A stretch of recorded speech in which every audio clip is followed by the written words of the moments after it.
This is Talk is Sheep, the official podcast of the Wild Sheep Society of BC, brought to you by Sitka Game. Come along as we bring conversations that matter to you into the high alpine.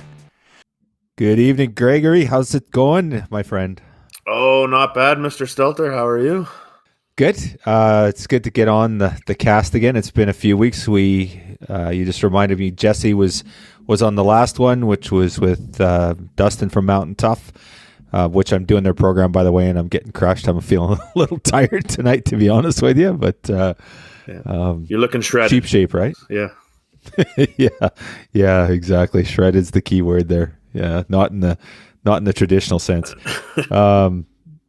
But this one I was on solo on with Rick Hansen, and we got to sit down with the man in motion, and man, it was a super cool podcast, super well-spoken dude, and just inspirational on two levels. There's what he's done for disabilities and for awareness around spinal cord injuries, and just people with disabilities in general.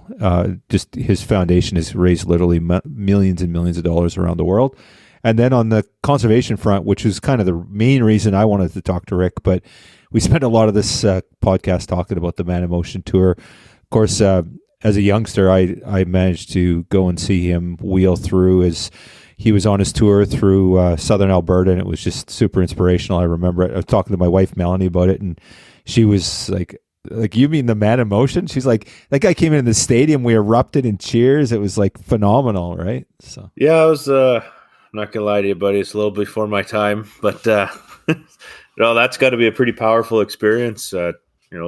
Local legend. He's got a high school that my high school used to compete with when we were younger, and it's, we hear about him. You see what he's done. He's just a stand-up individual. But I don't know how you can put it into words how incredible that man is.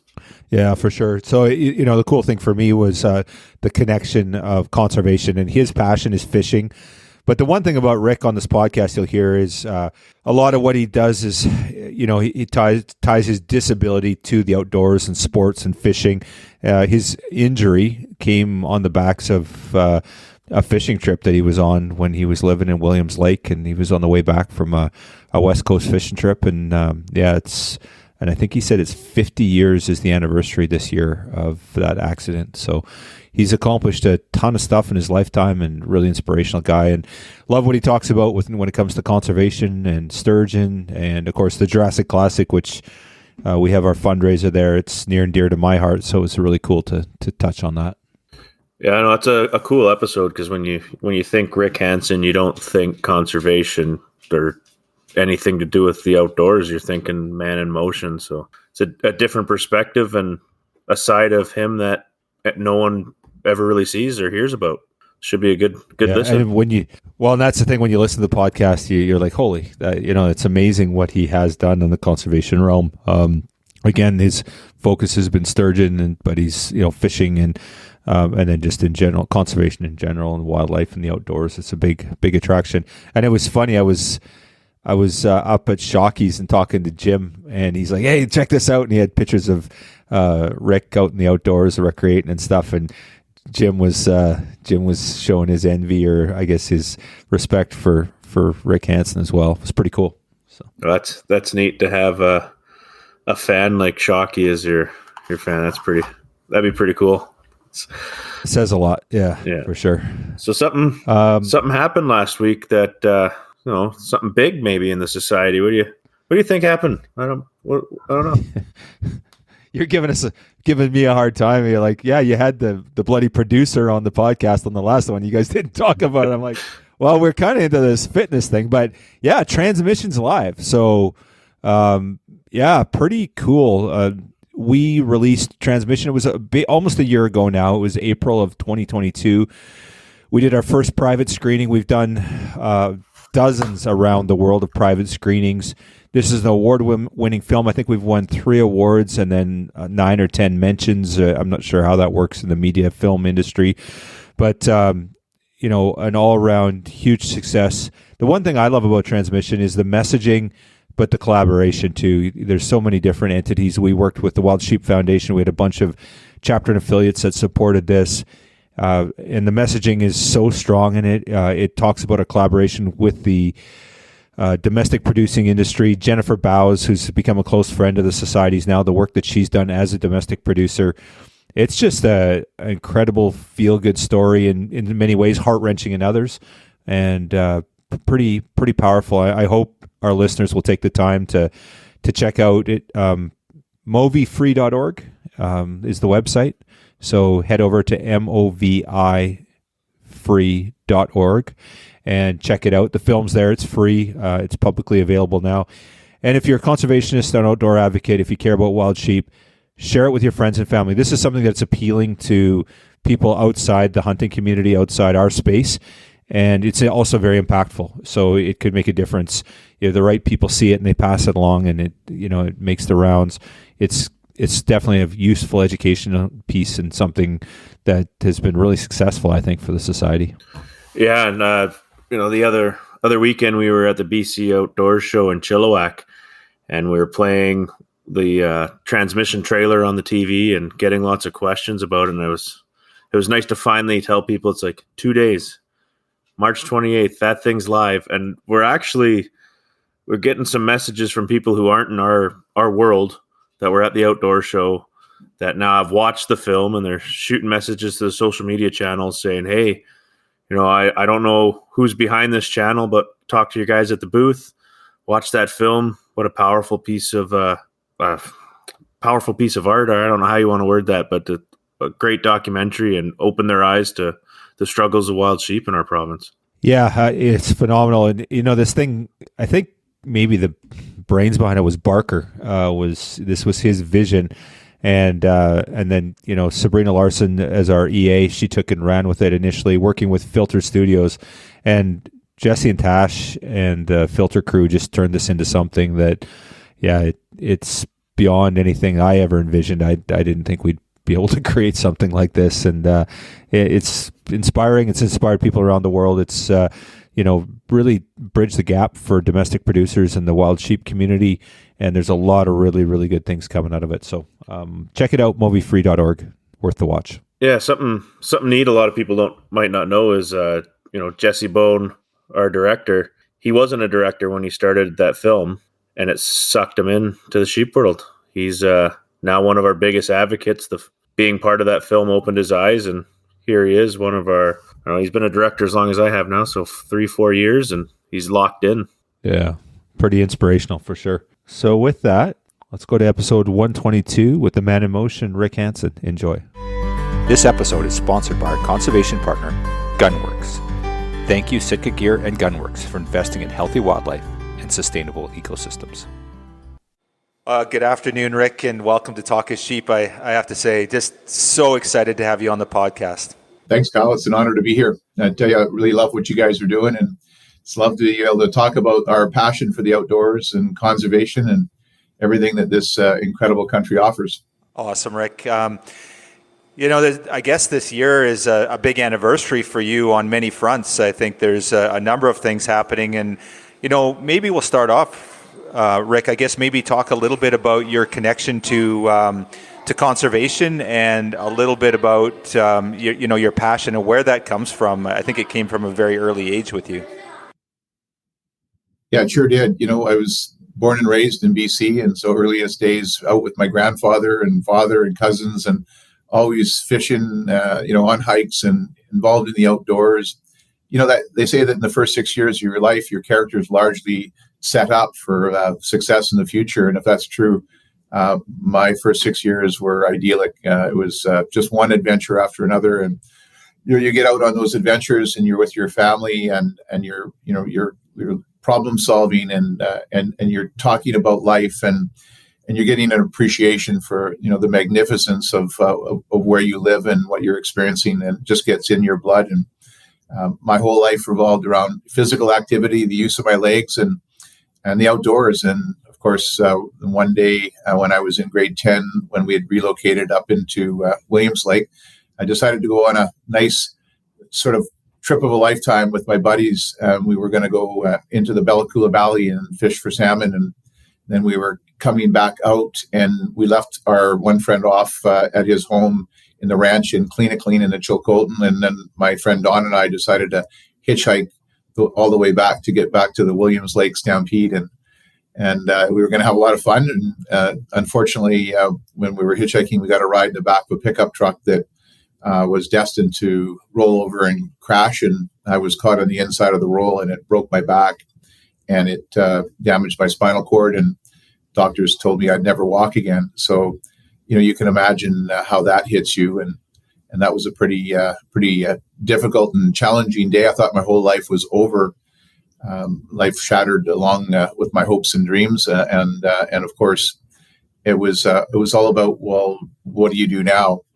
And fortunately, my family rallied around me, and they encouraged me to believe that life was possible, and that maybe what I could do is, start getting back, into fishing again and the outdoors and hunting and stuff. And they decided that, they could help me, and we could modify things and piggyback me down into, the Thompson River and fish jack salmon, or modify an all-terrain vehicle and get out up in the Peace River country.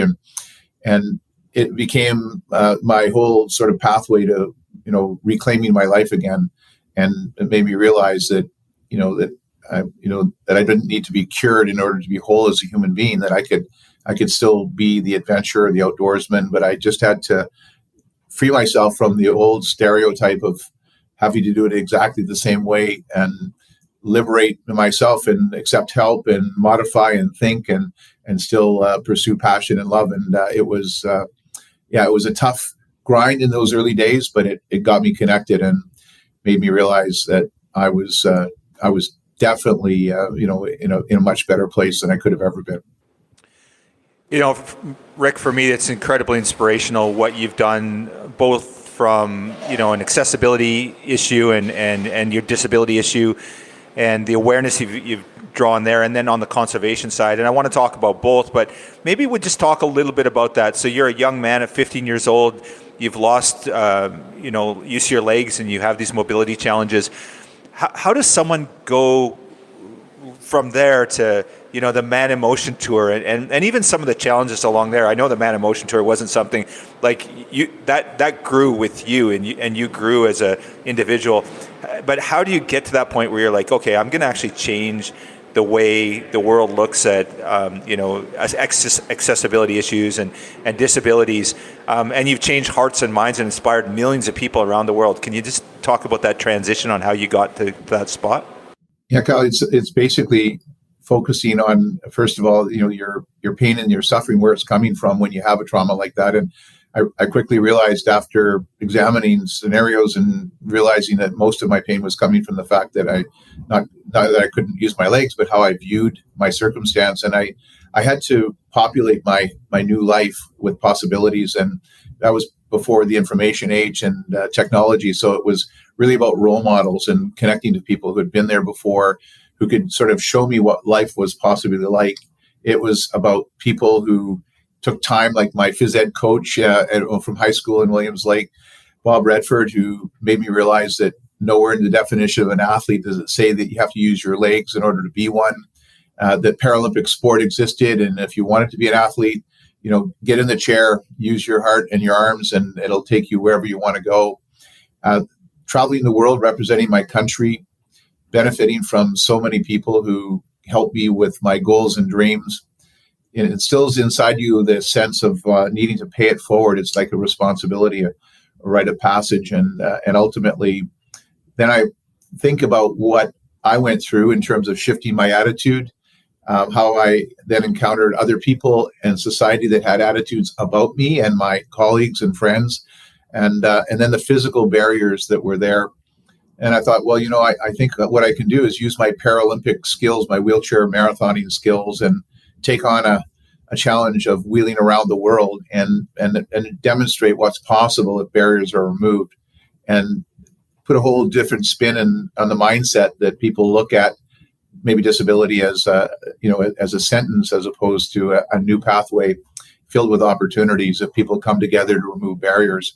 And that was the inspiration of my journey. And I decided to then, after I finished my last engagement with the Paralympic Games and the Olympic Games in '84, decided that was the time to transition and bring people together and prepare to actually leave on the Man in Motion World Tour and try to wheel 40,000 miles, or 40,000 kilometers, through 34 countries, and see if we could actually raise money and build awareness and just try to make a difference for that period of time. It was a crazy dream, and it's a good thing I didn't realize what we were getting ourselves into, because all hell broke loose from the very first day we left on that Man in Motion tour, for sure. So getting to that waypoint, like where you embarked on that journey, was this a vision of yours? Like, you talk about wrapping up your Paralympic career. Was it a vision where, like, hey, this is what I'm going to do? Or was there people inspiring you that said, hey, can you what about this? Or talk about the evolution and what led you there. Yeah, it was an organic thing. First of all, when you're laying on your back, a hospital bed, wondering about your possibilities, you're putting pieces together and testing old dreams and goals. And one of them was, the outdoors, and there was sport, and then the other was, because I was an adventurer. I always was on some adventure. All my buddies were going, "Oh my gosh, what's he going to get us into next time?" And of course, it was an adventure that got me into the situation as it was. And I was thinking about this goal that I had, a dream that maybe one day would bicycle around the world with my buddies, and be on the grand adventure for a couple of years somewhere, after we graduated, somewhere, when I had that magic space before having to go back, and go into a workforce and get family and stuff like that. So it was a grand dream, but then I was thinking about it and wondering, maybe it seemed pretty impossible at that stage. But as I got into Paralympic sport and into wheelchair marathoning, it actually started to have some possibilities in my mind. I thought I could actually physically do it if I ever wanted to. But, you're in the peak of your athletic career, and it takes some extraordinary things to impact you. And for me, I was part of this really magic wheelchair basketball team, this dream team of extraordinary characters. And one of them was, San Strong, and he was our manager. And what he did is he tried to always instill in us a sense of not just taking from the team, but giving back. And he asked me to recruit. And so I was out one night at dinner, and someone told me about this guy who lost his leg to cancer. And, he was up at SFU. He used to play basketball. And so I got his name and called him up, and his name was Terry Fox, and he was struggling at the time, but he hopped into the gym, and, he got into one of those chairs and was pretty slow and not very strong because he was still on chemotherapy, but passion in his eyes, and you could see the basic skills, and we really hit it off. I was at UBC at the time in phys ed, and he was at human kinetics at SFU. We trained together, competed together, roomed together, traveled together, and he was a dear friend. And when he was inspired by our team and Stan and others to do his Marathon of Hope, I saw in his journey something different. He was focusing on cancer research and curing cancer, but people were starting to talk differently about the potential of people with disabilities. They saw ability in what he was doing. And then all of a sudden I realized that, this dream of wheeling around the world, could have a purpose, and could be my opportunity to pay it forward and say thank you, and to try to bring others together to be part of that journey. So that's when it all started to come together. But even still, it was like such an enormous undertaking at a time, in 84, when you're kind of really starting to talk about it, but actually making it happen, bringing the team together, connecting 34 countries and 4 continents with a message, and generating resources here in Canada. So it really wasn't until I realized that Expo 86 was coming to Vancouver, and they had an offsite promotional program. And I thought, well, my gosh, these guys could be sponsoring us, and that would be the perfect opportunity to give us the horsepower to be able to pull it all together. Of course, Expo did support us, but they cut their budgets back, and they gave us in-kind support. But by that time, we were fully committed, and we realized quickly that we were just going to have to grind it one person at a time, one supporter at a time. But by that time, we were already out there, made the commitment, and literally at some point, the window of opportunity kind of starts to close, and you either say it's time to go now, or it'll just be one of those things, a never-ending pursuit of planning and never getting it right enough to start. But we had to actually start, and that was the key. That was the magic moment. Almost 38 years ago today. We left Oak Ridge Mall, and that was the hardest part of the whole journey, just getting to start.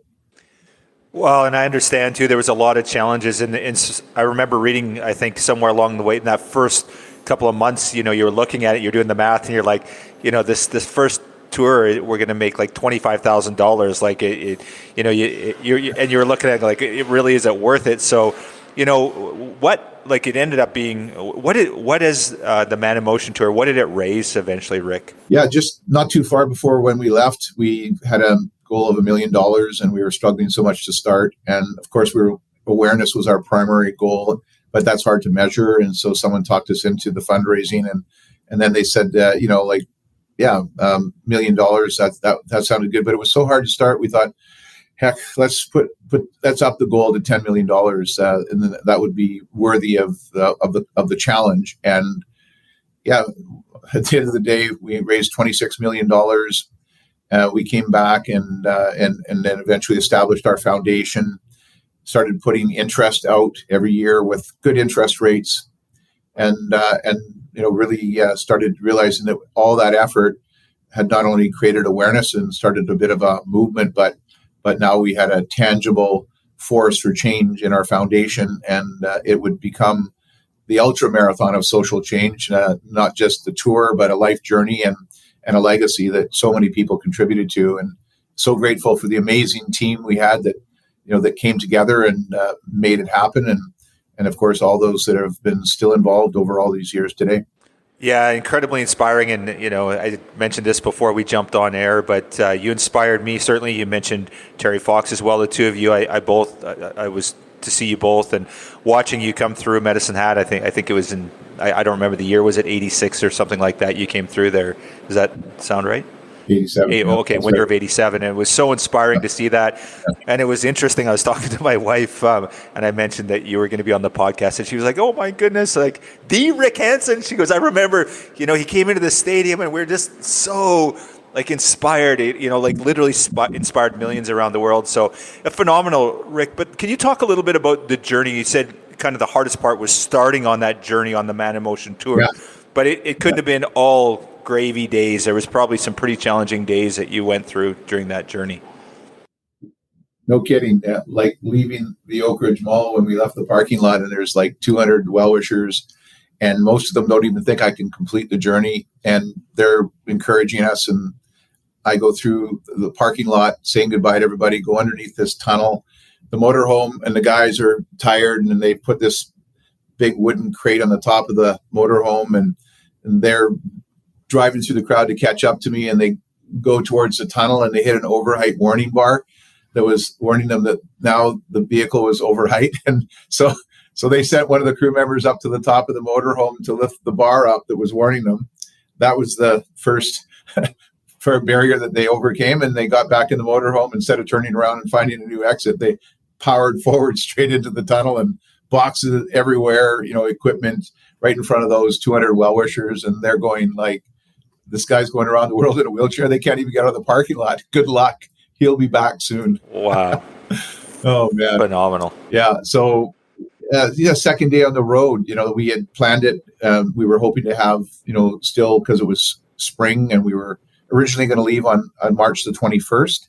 And we were going to have sort of still those northerlies coming down and get a little bit of a push down south along that west coast to San Diego. But we delayed 3 weeks because we needed to get a motorhome, and we weren't totally organized. And so that was our compromise. But when we left, the winds had shifted coming out of the south, and still cold, like 2 degrees, sleet, rain, rolling hills down to Seattle. And by the time I got to, Seattle, I was a mess. I had, tendonitis of my wrist and elbow on the right side. And I was really in some trouble, thinking like, hell, I've just started this thing and I'm already in trouble. I can't believe that, I'm going to be able to make this. But, I had had a dislocated shoulder in a crash, early in '84, testing a new wheelchair for my last, wheelchair marathon before I transitioned into the Man in Motion Tour preparation. And my physiotherapist, who really brought me back in time to win, that gold medal, she was amazing. And I asked her to come out on the road with me to fix the tendonitis I was having, because we were about to encounter the Siskiyou mountain range between Oregon and California. It was about a 4,700 foot summit, and I didn't know if I could handle it, and so she came out and worked on the wrist and the elbow, and got me settled and figured out, kind of some of the things we were dealing with, and then we managed to make the summit, and it was like a huge triumph that, she was such an integral part of the success of our journey. Amanda came, back out on the road again shortly thereafter permanently, because we needed that ongoing medical support, that physiotherapy.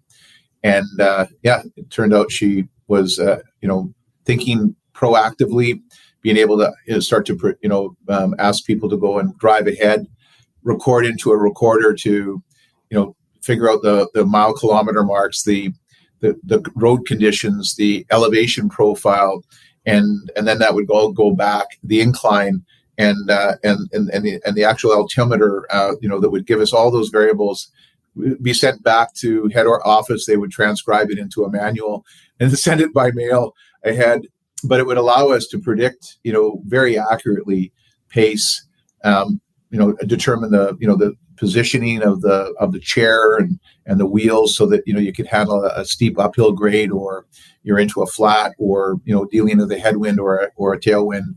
So it really helped to change everything for me physically, but also for the organizing team, so they could actually organize around that and get people involved and create events. And so she was a heck of a difference maker. And also eventually we fell in love, and we got engaged, and I married her. So it was one of the best outcomes of the Man in Motion Tour, for sure. That's phenomenal. I just think of this generationally. I think to do it today, it would be, the logistics and just the support, and even just, I'm thinking about from a planning perspective, Google Maps and everything. It's just your mapping systems. And I think that, and I want to talk a little bit about that in a minute, about that generational aspect, because things were very different 38 years ago than they are today, and also from an accessibility issue, right? And because of the awareness that this program and the Man in Motion Tour created around it, and others too. I'm not, not exclusively, but the one thing I do want to talk to you about, Rick, is that first. I know the first little bit going down to the States, there wasn't a lot of fundraising. You were kind of going, oh wow, we're kind of doing this, and it's, this is hard. You had your goal of, I think you said 10 million. And you're looking and doing the math and going, oh, what was the changing point? When did it? And because I remember you going through Alberta, you said you made $1.3 million. They matched or something in Alberta. So let's talk about what was the changing point in the tour.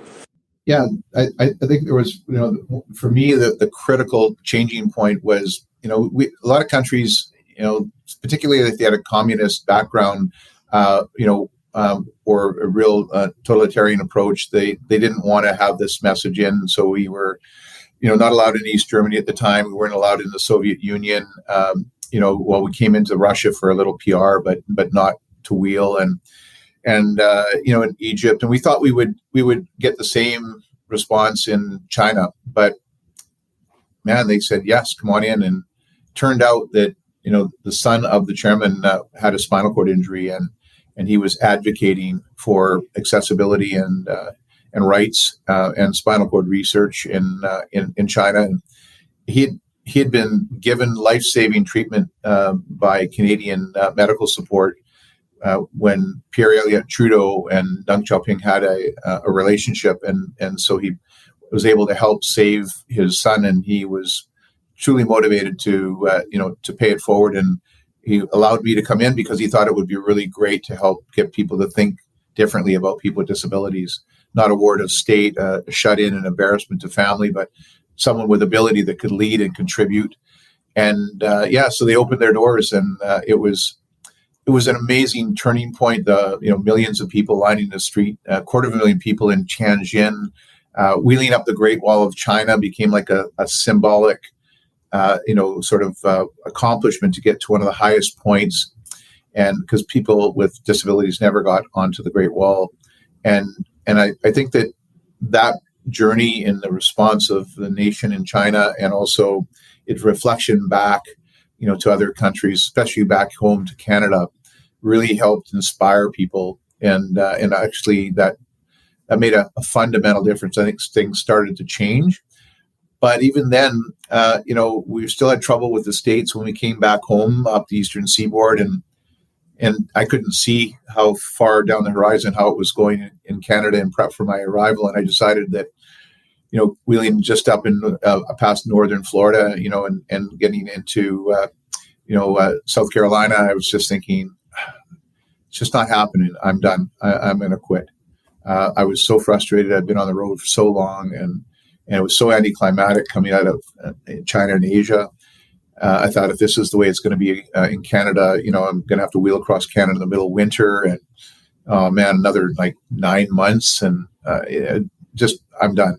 And Amanda, she kind of sat down with me that evening and had a tough chat, and she said, I know you're tired, you're angry and frustrated, and and really disappointed, but you just got to have faith, man. You got to just hang in there, and if you can't believe in the journey, believe in me and my faith in this, because you don't want to have any regrets.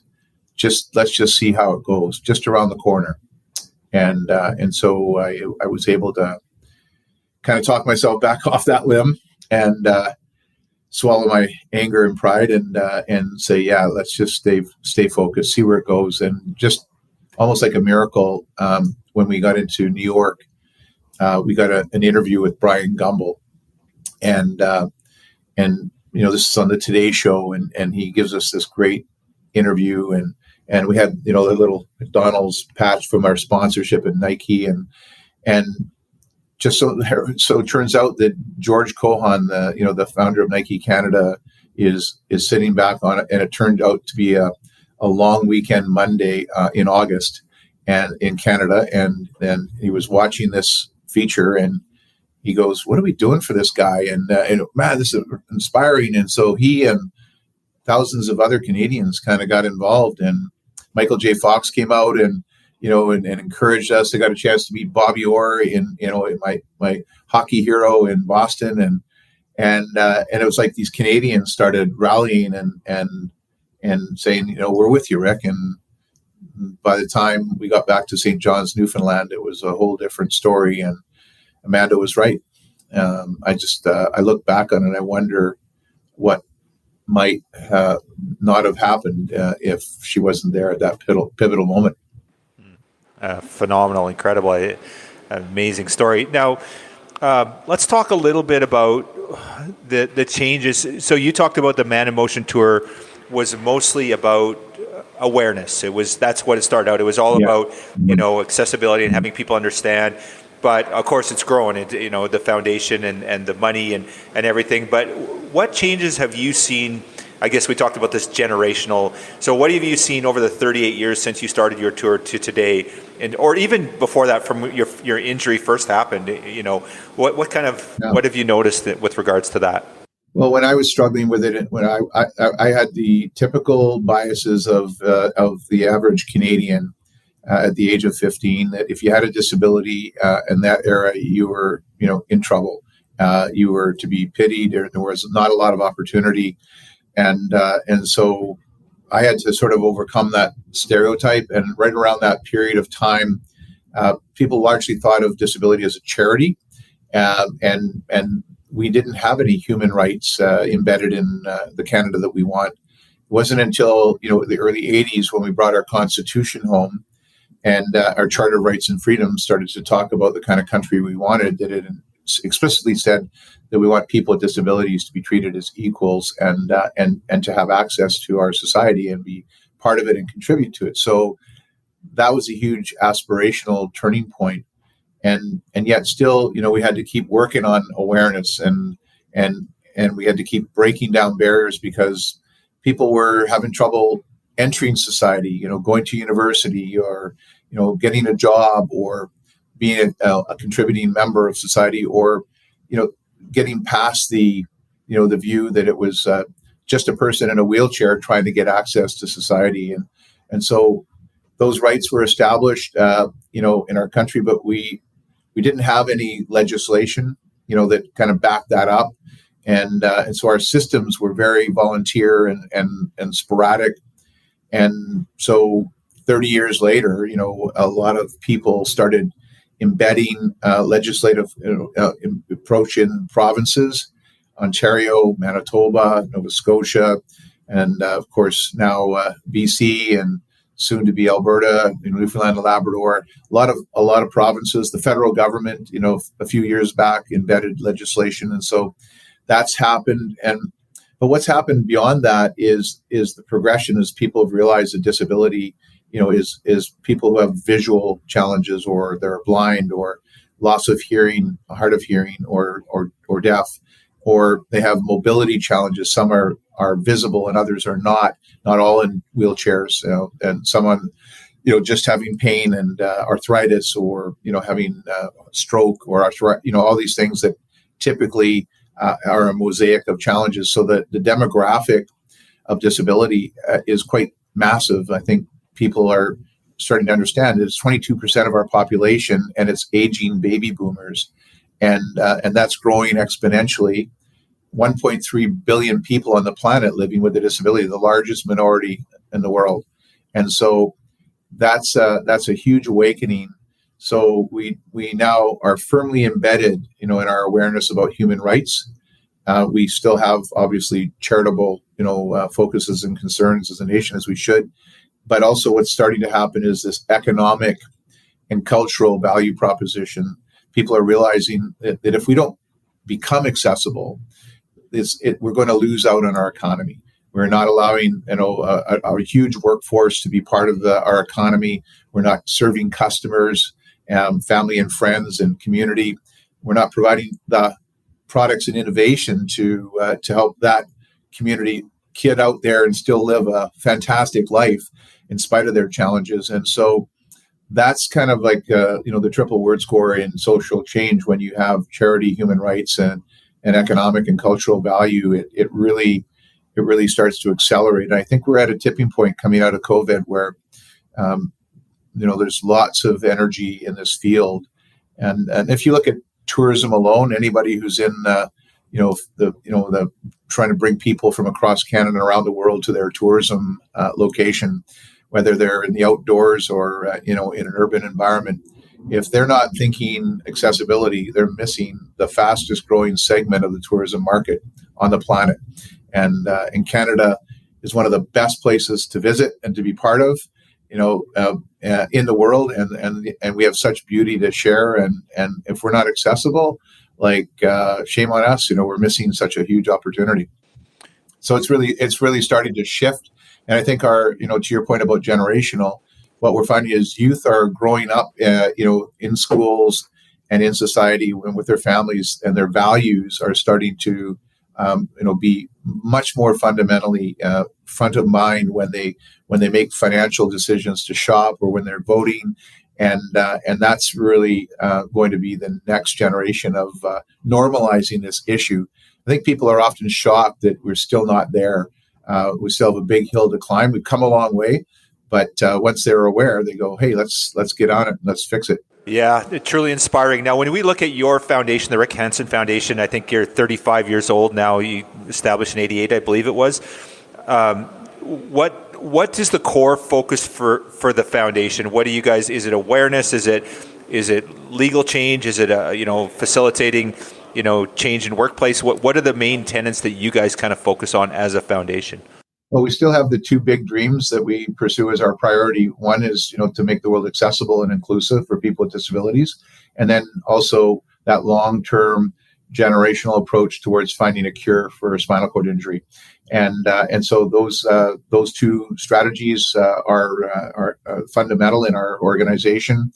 We help to put, our goal is to put people in play to solve big barriers and problems to be able to get to that vision.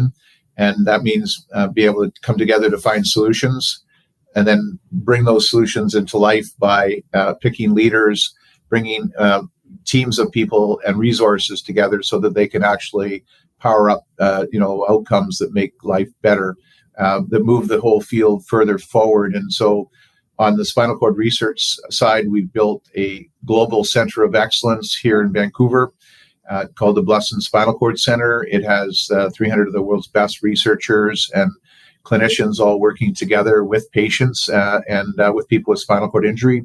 And they're connected to the world, speaking the same language and measuring the same things. So it's an accelerator, and it was defined by those same people who wanted to be better. And we just basically are a catalyst for change. We have social innovation as our kind of DNA. And on the accessibility side, well, we have three kind of core areas of focus. Continuing on awareness, we want people to really put disability and ability top of mind, understand how big the issue is and the potential inside every person if barriers are removed. But also we have to focus on some key areas where we think we can really power up some big change, and the built environment, the places and spaces that people live, work, learn, and play, is where the biggest demographic of people with disabilities are. And we wanted to normalize that and really start to see every new building built to a gold level of accessibility with the principles of universal and inclusive design, for the most benefit for the most people with disabilities and others who benefit from, smart design for moving, equipment around or safety or, moms with strollers or whatever. And so LEEDS was an energy efficient rating system for buildings back in the 90s, to help people build buildings smartly and get industry fully prepared to build smartly. And it really transformed, the whole, building industry, construction industry, architects, designers, government, city planners. They all ended up adopting the same language and measurement framework. But in reality, buildings are not built for energy; they're built for people. And so we decided to modify something of that nature and create a world-class standard about what a building should look like, to be functional, and then to build a curriculum and train people in the industry and everybody who touches buildings. So our goal is to get hundreds of thousands of people around the world be able to have the criteria and qualifications to be able to build buildings right, and then to rate them and measure them so that they can report out on where they are, and ultimately then customers and employees will know, what's accessible and what's not. And then when someone asks you the question, how accessible is Canada? We might actually be able to answer it, at least in one dimension. And so that's a huge movement-based transformation. And thanks to, again, a lot of really smart people who got together and came up with a solution. And then we wanted to pilot it. And now it's expanding across the country and around the world. That was kind of my next question: is how are we doing in Canada? Are we doing a good job, or do you like where we're at, or do we have a lot of work to do? How do we rate? Yeah, that's the point, is we don't yet have enough data points to be able to actually create that index where we can report back on the state of affairs, state of the nation on accessibility. And when I talk to leaders everywhere, whether they're in the private sector, in government, social sector, there's no sense saying that you want to be accessible or inclusive if you can't measure it. And so let's create, and also measure it against, a more, kind of harmonious national or global context, because people with disabilities, they don't know these little pockets. They move around like everyone else. And so you want to compare yourself to the country or to the world, then we need to have the same framework. So that's the key, is to start getting those metric frameworks in place, whether it be for employment, whether it be for accessibility in the built environment, transportation, communication. There's a whole range of metric categories that you want to lay in. And then when people start reporting back on that, then you can start aggregating and then reporting on these performance indexes. And that's ultimately where we need to be for the next 30 to 50 years. I mean, it's hard to believe this year is 50 years since that accident. And a lot has changed that we should be proud of, but, we still have a long way to go, and setting the scaffolding for the future to take that knowledge out of the arms and the hearts of people with disabilities and their advocates into mainstream society, and getting all of us moving together towards solutions is going to be the accelerator that I've always dreamed of, and I couldn't be more motivated for the future. That's really inspiring, Rick. Now, when we look at Canada and the Rick Hansen Foundation and the great work you're doing, is there more work being done outside our borders? Are there other foundations? And I have to admit, I'm really naive on this, but I would presume, like in Western Europe and certainly the U.S., there probably is. But in sort of underimpoverished countries, probably where they need it more, is there a movement abroad for that as well? Yeah, there's some really awesome champions everywhere in Canada, internationally. The Americans with Disabilities Act was put in place by a group of real powerful advocates in the 80s that advocated and protested and demonstrated, and war veterans that came back from Vietnam, and they finally got President Bush to be able to enact this legislation, and that was in the early 90s. So that really had a transformational change in the States in certain areas, brought it up to a really amazing standard that got us partway there. But again, that was a viewpoint back in the 70s and 80s when it was being formed, and expectations and disability has changed, and technology and the economies and societies changed. And so we have to keep moving. Europe and the EU is starting to really look at disability, and there's lots of incredible champions in different countries throughout Europe. Major games that have been Olympic and Paralympic games that have been hosted in countries around the world really brings attention to accessibility, and people go really hard at preparing to host the world and show and showcase their progress and their hospitality and their shared values. And then, of course, in the UN, they've declared a convention, a charter for the rights and freedoms of people with disabilities, and pretty much every country in the world has signed on to that, and they report back on their progress, and that's an important indicator. Also, in their sustainability goals, they've realized that it's a big part of financial and environmental sustainability, and so disability and inclusion has to be part of that. Otherwise, we will falter. We need everybody on board and working together, and those are really powerful examples of an international community. And I think the biggest thing that's happening to date that's accelerating progress is the digital world. Here we are able to communicate from different parts of the province and to places all around the world. And we don't need to have a crazy Canadian wheel around the world to draw attention to an issue or to work collaboratively on a problem or develop a solution and implement it. It's really inspiring to see how much is happening on the digital world. And I see work teams forming from all over the world, and they're picking subject matters and sharing knowledge and synergizing and collaborating and adopting things so much quicker. It's quite profound. And then, of course, if you look at through COVID, how that impacted people with disabilities, people with disabilities were negatively impacted by COVID with all the restrictions, and they require transport and attendant care and medical support, and ultimately being able to, if they can, get to a job that was often restrictive. You had to come to work, and some people, like a quadriplegic, would have to get up in the morning at 4 a.m. just to get ready to leave the door by 8 and arrive at work by 8:30 or 9, depending on the transit, if it was ready. And then same thing coming back, and in another 3 to 4 hours to get back, and get ready for bed. And it's like, that's a massive double handicap when that same person could be online working professionally and effectively, being a top performer, free from any limitations, and doing an outstanding job. So COVID kind of accelerated that remote work opportunities, tech-based, and I think that's had a powerful influence as well. Yeah, fascinating, Rick. There's so much more I'd love to talk to that, but I want to segue a little bit into the conservation field. And, inspiring enough as it was of all the work that you've done around accessibility and disabilities, even more so now, you were a founder of the Fraser River Sturgeon Conservation Society, and the great work that you've done for conservation. So maybe let's go back to those formative years again and your connection to the outdoors and why it's so impactful and important to you now. And I really want to dive into the sturgeon aspect of it because I know it's near and dear to your heart, clearly. Yeah, thanks.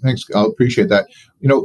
Basically having a chance to, be involved in fishing and the outdoors, it makes you realize, how lucky we are, this abundance back in the 60s and 70s. And then, as you stay involved, for me, fishing was a part of my rehabilitation. And then I started to bring people, into learning about our foundation's mission through networking. And, they didn't know a lot about spinal cord injury or disability, but they love fishing and the outdoors. And so I had a chance to share my passion with them and build incredible networks, friends, raise tens of millions of dollars for our programs. And it was really wonderful. But through that, I also realized, that we couldn't just take. And, we got really, thanks to the great support of an amazing organization, Langara Fishing Adventures. The Langara Lodge in Haida Gwaii was an incredible host for a lot of years. And they basically helped us make their lodge accessible, but they were very involved in salmon conservation. And so we introduced catch and release and tagging, so we were tagging and part of a monitoring program. Fish that were captured, and harvested, DNA was taken for DFO sampling, and so that really helped me realize that, yeah, this is important. You can't just stay in your pocket, and it was a passion. So I thought, maybe I'd get more involved in leadership, and then there I was looking, through the maternity window, my firstborn baby daughter, and just thinking and dreaming about her future. And right beside me was a guy named MIMWT. He was looking through the window at his firstborn son, and we were just chatting and talking about our kids and their future and, what we were most excited about. And I was saying, to try to help get them out into the outdoors and hopefully fishing. And he goes, "Oh yeah." He says, "You love fishing?" I go, "Oh yeah." And he says, "Well, what about sturgeon? Have you ever fished sturgeon?" I go, "Sturgeon." I said, I was kind of raised in Abbotsford and Williams Lake, and I kept encountering these fish, and they're like these dinosaurs, and I'm really, really keen on learning more. And he says, "Well, I know this guy named Fred Helmer. He's a guide in Chilliwack, and he's been on the river for 30 years. His dad used to commercially fish the fish, and he's now introducing catch and release and changing the industry. And you want to go out with him?" I go, "Sure, let's do it." And so I went out, and Fred gave me a narrative of the fish and a deeper appreciation, of this apex species connected to a vibrant and healthy Fraser River, and so dependent on salmon and almost everything that is in there, the quality of the water, and ultimately the vulnerability that they have to harvest and other things. And I sort of was quite activated by that story and wondering, how are they doing? And a few years later, during 93 and 94, there were 2 hot summers, and there was a mysterious die-off of these big, mature broodstock, and no one knew why. These were like 8 to 14 foot long sturgeon that were washing up on the banks of the Fraser River, during those 2 years. And some people were saying, "Oh, it's just a natural cycle." Other people were saying they're on the verge of extinction, and everything in between. And so I just thought, well, surely they must be able to tell you how many fish are in the river and what their status is. And I think the government of British Columbia at that time had spent $5 million trying to get some sense of population up to that period, and they still didn't really have a clue. And it was too costly because they were paying biologists, and angling guides for their net unit time, and then paying all these scientists, and it was just too prohibitive, too big of a river, too many variables. So I thought, well, what if we formed a Sturgeon Conservation Society, and we took a look at this. And so we got some folks together, First Nations, commercial fishermen, sport fishermen, scientists, government officials, and business folks, and got them all together. And our first priority was, we think we can go at it differently.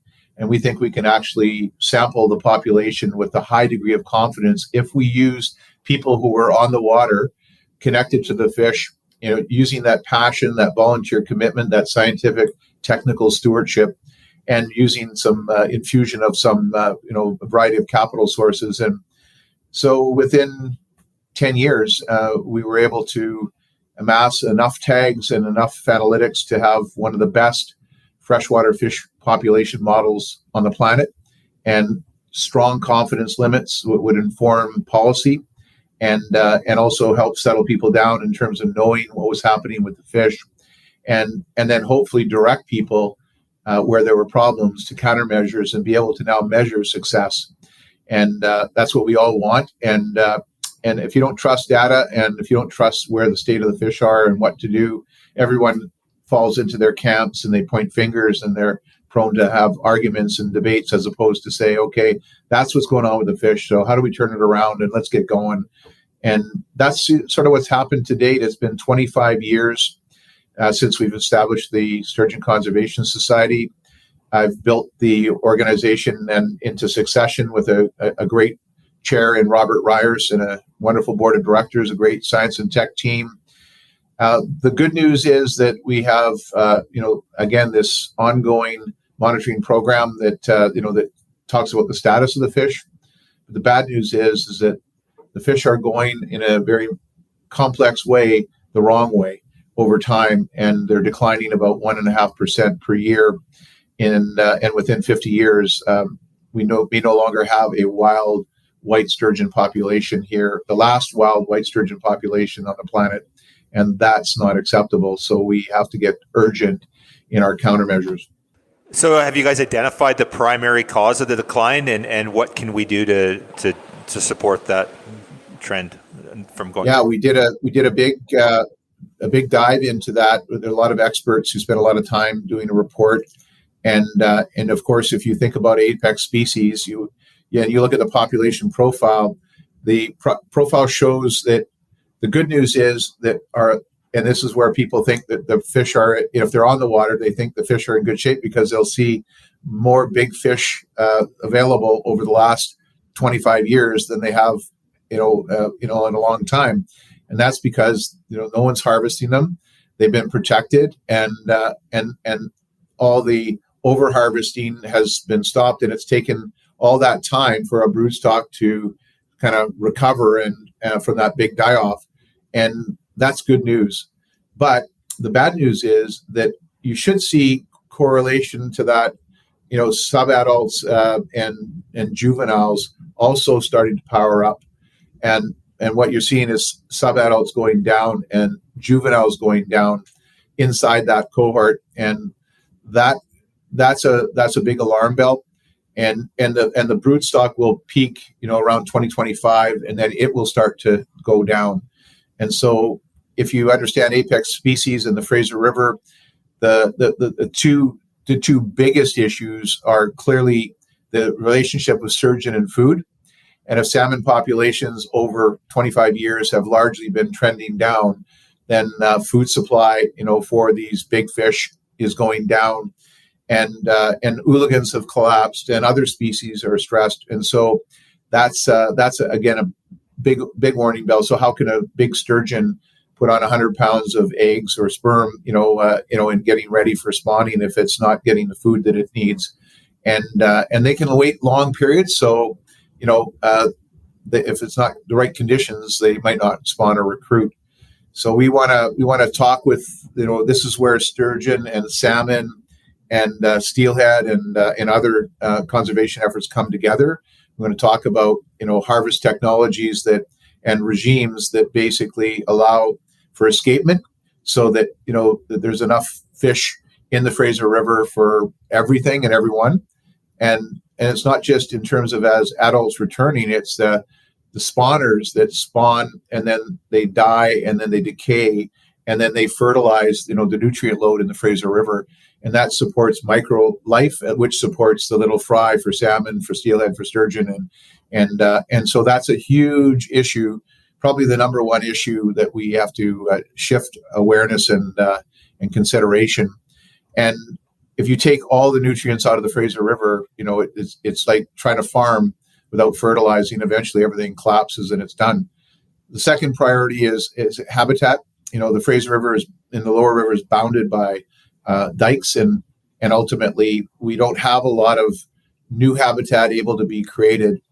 And so we want to be able to protect the existing spawning and rearing habitats by doing sonar and then gravel matting egg testing. We can actually draw circles around the spawning sites and protect those sites and give the broodstock a chance.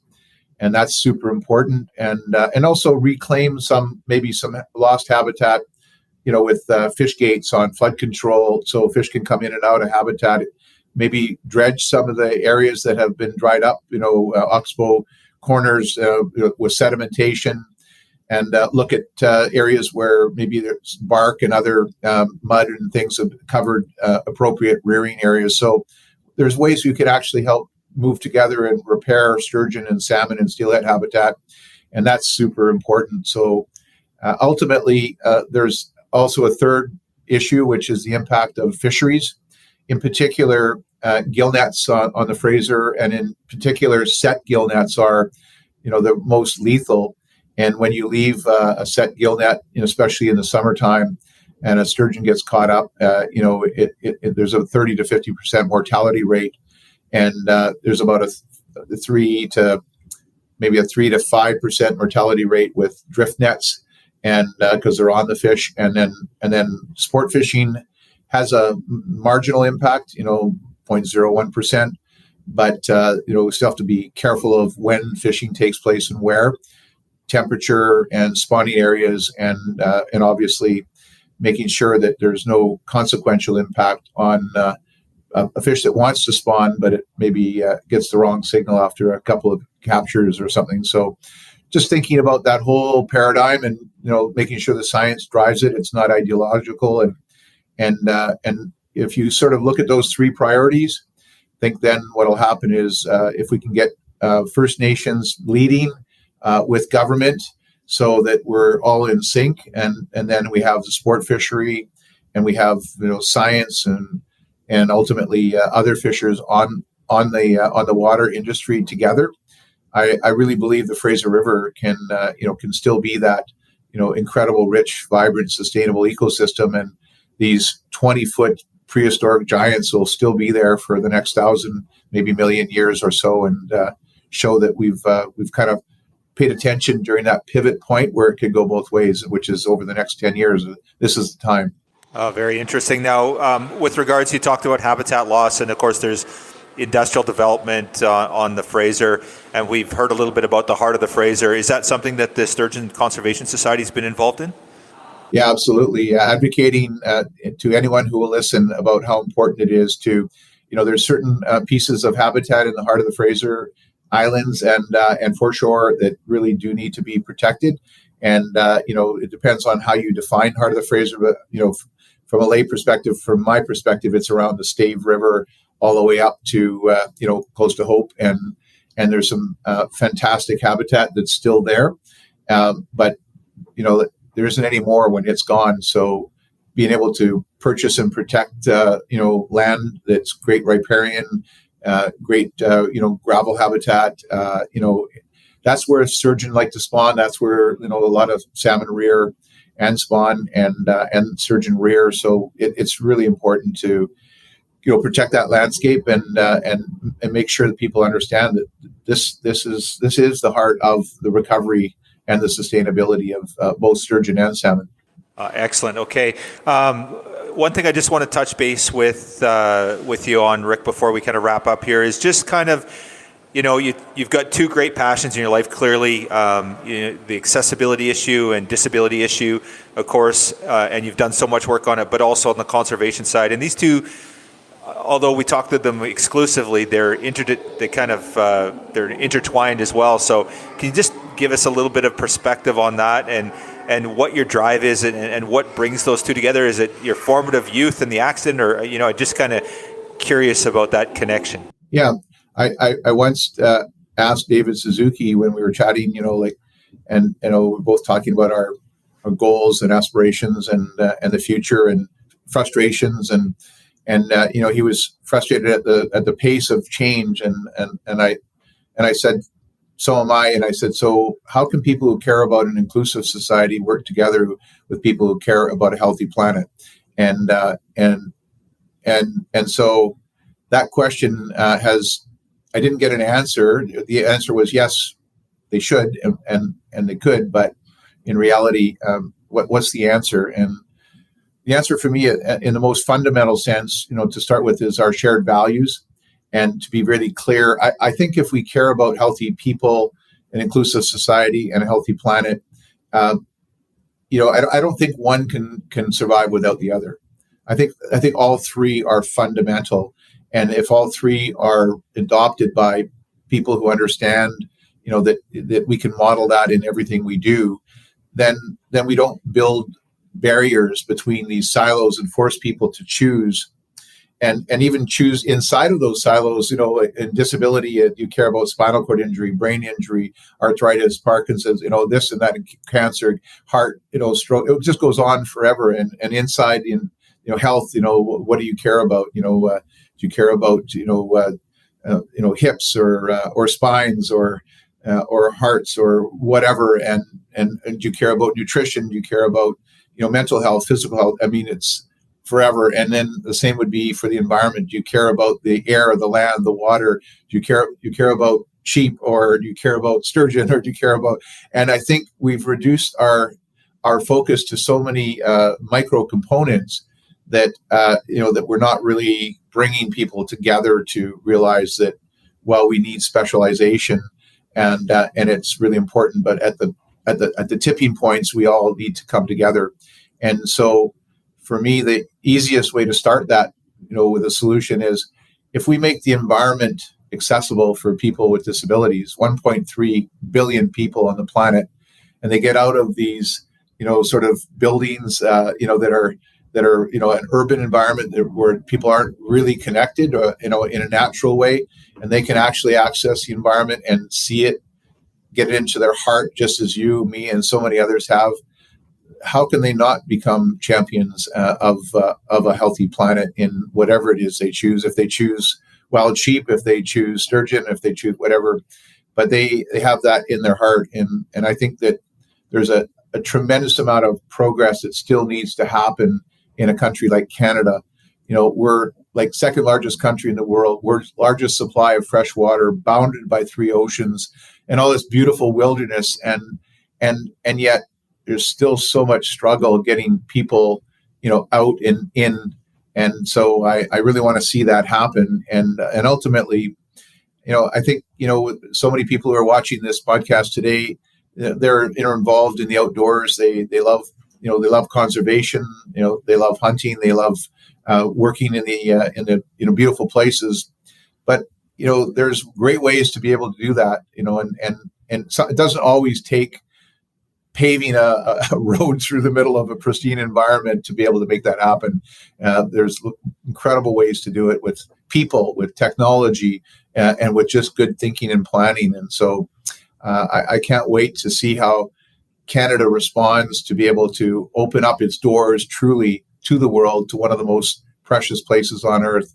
And by doing that, we help attract unbelievable support, because then the world starts to respond and says, this isn't just a Canadian issue. If we all work together, those sheep will be there forever. And what you guys are doing, with disease mitigation and to be able to get people from around the world to support that, and the science and the intervention is super powerful. And the enumeration, so people trust where, the assessments are, and good policy.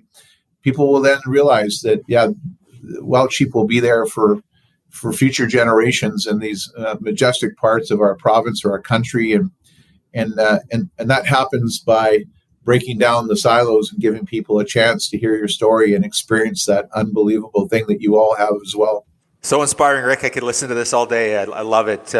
So in closing, I guess the one thing, if people want to get more involved, and your two foundations, of course, the Rick Hansen Foundation, of course, the Fraser River Sturgeon Conservation Society, if they want to get involved, what can they do? And then what can they do? There's the monetary aspect. Of course, that's important. We need to do that. But if they want to do more, what can they do more to create awareness and support these two important programs? Yeah, thanks, Kyle. Appreciate that. The first thing is that people can make sure that they're thinking about it, right? That they're thinking about it, because everybody has someone in their life, a grandfather, a grandmother, an uncle, a cousin, a colleague, someone in the community. If you're thinking about it, then you can actually put your time and your talent, to play and look in your local community, in your own world, and think, how can I be an agent of change to just bust down a couple of barriers and give people a chance to experience something that's just unbelievable. And then secondly, you can actually look us up at rickhansen.com. And so if you look us up, you can come in and see the work that we do, contact some of our folks. We look for volunteers, we look for resources. Partnerships are some of the most important part of the work that we do, or just share some stories so we can actually amplify that on our social media channels and talk about difference makers or people who have actually had barriers that still need solutions to be channeled into. So that would be a real fantastic way to do it as well. And so from my point of view, I just think that we've got an amazing team, but we're a small organization. And if we can actually get more and more people involved, big things will happen. Well, fantastic, Rick. I can't thank you enough for your time today and for your inspiration. And these are two things that are both very clear, near and dear to my heart: sturgeon conservation in general, and accessibility. I grew up in a community. We had two young men that were disabled that had very challenges with. They had an accident. They were both quadriplegics, and they were a very big part of our community. So, we've been supporting your program for a number of years. I grew up fundraising for spinal cord research, and just want to thank you for all you do, and just let you know that you've really made a difference in my life, and I'm really grateful for it. Well, I'm honored. Thanks a lot, Kyle. Appreciate it. And it's just great to be able to chat to you. And, we've got a lot in common, and I really love the work that you and your team are doing, and just keep it up. And of course, anytime you want to come out and have an experience out on the Fraser, on Sturgeon, give us a call. Look us up on the Fraser River Sturgeon Conservation Society. We have an experience and education program, and we have an Eco Heroes initiative where we're trying to get youth engaged, and it's really a fantastic thing.